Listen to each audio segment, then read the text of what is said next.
আমাকে তারা অ্যাসিড মারার হুমকি দিয়েছে আলো রিয়ামণি, তারপরে হচ্ছে আমাকে মেরে ফেলার হুমকি দিয়েছে। এটা আমি এখন ঢাকাতে আমি নিরাপদ না, এই জন্য আমি আমার হোম টাউনে চলে যেয়ে আইনি পদক্ষেপ নিব এটার উপর। এখন ওর আসল রূপটা বেরিয়ে এসেছে, আসল রূপটা বেরিয়ে এসেছে।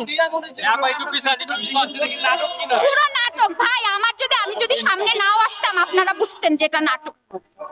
তারা একটা হাজবেন্ড যদি অসুস্থ থাকে তার ওয়াইফ অ্যাঙ্গেলে অ্যাঙ্গেলে কখনো ছবি পোস্ট দিতে পারে না। অভিনয়, সব অভিনয়। জাস্ট হিরো, ওতে অনেক পুরুষের কাছে যায়, হিরো আলমের তো 10 টাকা বের করার ক্ষমতা নেই। ও কিভাবে আপনার করবে মামলা? এটা আটকানো, জাস্ট আটকানো। বুঝতে পেরেছেন?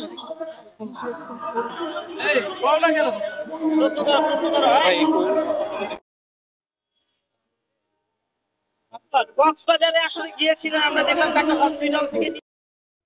না, কোনো ঢাকা আসেনি, বগুড়া থেকে ডাইরেক্ট কক্সবাজার, ঢাকা স্টে করাই হয়নি। কোনো অসুস্থ না, সে আধা ঘন্টা পর সুস্থ, সে নিজের হাতে খেয়েছে।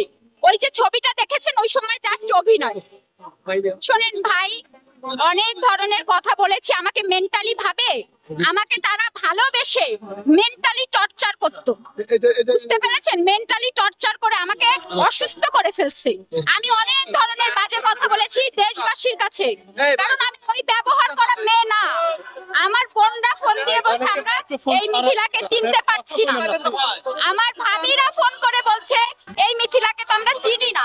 যে মিথিলা একটা অ্যান্ড্রয়েড ফোন ব্যবহার করতো না, আর ব্যবহার খারাপ করার জন্য আমি দেশবাসীর কাছে আন্তরিকভাবে ক্ষমা চাচ্ছি। কারণ ওই মেয়ে আমি না, এদের সাথে মিশে এই রিয়ামণি হিরো আলমের সাথে মিশে আমি অনেক বাজে ব্যবহার শিখেছি। আমি আবার আমার পুরোনো জায়গায় আমি ফিরতে চাই। অবশ্যই আমি আগে বলতাম হিরো আলমকে ভালোবাসি, আসলে না, আমি ভুল করেছি, ধর্ষিতা। কারণ কি, সে তো আমার সাথে মহানগরে বাসা নিয়েছিল, তার বাড়িতে আমি সংসার করেছি। তাহলে কি বিয়ের প্রলোভনে ধর্ষণ না?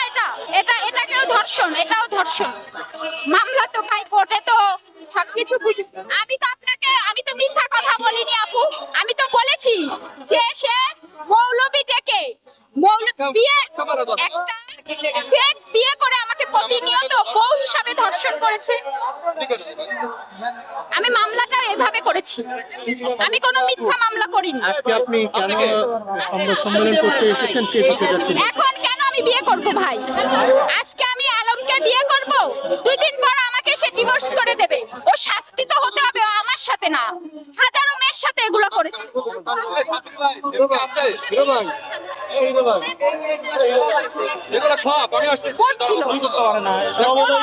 ওর পুরনো অফিসে